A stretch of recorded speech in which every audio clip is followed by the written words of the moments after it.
શહેરની સ્વરાજ્યની ચૂંટણીને લઈને ભેસ્તાન પોલીસ એલર્ટ મોડ પર આવી ગઈ છે. મતદાન મથકો અને સંવેદનશીલ વિસ્તારોમાં શાંતિપૂર્ણ અને નિઃશુલ્ક મતદાન સુનિશ્ચિત કરવા માટે પોલીસ તંત્ર દ્વારા વ્યાપક બંદોબસ્ત ગોઠવવામાં આવ્યો છે. સુરક્ષા દળોને સંવેદનશીલ વિસ્તારોમાં તૈનાત કરવામાં આવ્યા છે, જ્યારે મતદાન મથકોની આસપાસ પહેરો વધારી દેવામાં આવ્યો છે. ભેસ્તાન પોલીસના અધિકારીઓએ જણાવ્યું હતું કે કોઈપણ પ્રકારની અનિચ્છનીય ઘટના અટકાવવા માટે નાકાબંધી અને ફ્લાઇંગ સ્ક્વોડને સક્રિય કરવામાં આવી છે. શહેરના મતદારોને સુરક્ષિત વાતાવરણમાં મતદાનનો અધિકાર ભોગવવા માટે તંત્ર સંપૂર્ણપણે સજ્જ છે.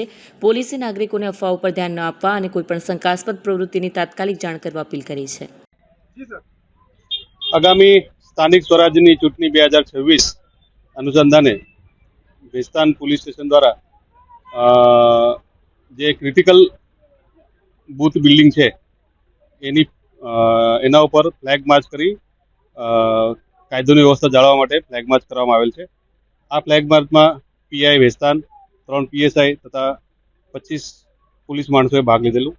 અને ખાસ કરીને જે આ વિસ્તારના જે ક્રિટિકલ બૂથ છે એની પણ વિઝિટ કરી અને ફ્લેગ માર્ચનું આયોજન કરવામાં આવેલ.